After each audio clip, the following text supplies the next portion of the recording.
La branche du groupe djihadiste État islamique impliquée dans l'attaque qui a fait 137 morts à Moscou avait conduit ces derniers mois plusieurs tentatives sur le sol français, a déclaré, lundi, Emmanuel Macron, après le relèvement du plan Vigipirate à son niveau maximal. Une organisation terroriste qui était déjà dans le viseur de Paris. La branche du groupe djihadiste État islamique, EI, impliquée dans l'attentat de Moscou avait conduit ces derniers mois plusieurs tentatives sur le sol français, a déclaré, lundi 25 mars, Emmanuel Macron, après le relèvement du plan Vigipirate à son niveau maximal. Il faut se garder de toute instrumentalisation ou déformation, mais être exigeant et efficace. C'est dans cet esprit que nous avançons et j'espère que la Russie fera de même, a dit le président français à son arrivée en Guyane, alors que Vladimir Poutine a pointé une responsabilité de l'Ukraine.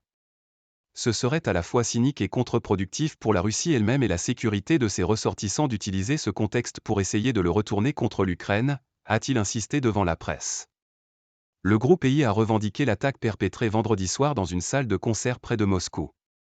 Sa branche afghane, le groupe État islamique au Khorasan, EIK, est la première suspecte pour les experts du terrorisme mondial. L'EIK, qui a fait son apparition dans l'Est afghan en 2014, cherche à établir un califat qui s'étendrait en Afghanistan, au Pakistan, au Turkménistan, au Tadjikistan, en Ouzbékistan et en Iran. Coopération accrue proposée à la Russie. Selon Emmanuel Macron, les services de renseignement français estiment que cette entité a fomenté cet attentat et l'a mis à exécution.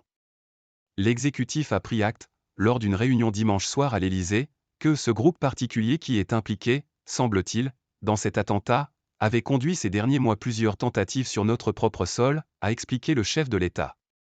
Et donc, compte tenu de ses ramifications et de ses intentions, par mesure de précaution mais avec des éléments crédibles et solides, il a décidé de hausser la posture de Vigipirate, qui avait été abaissée en janvier.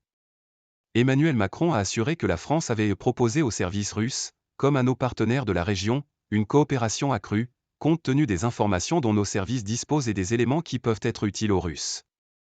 Prié de dire s'il pourrait en parler lui-même directement avec son homologue russe, il a répondu que les contacts se feraient au niveau technique et ministériel dans un premier temps.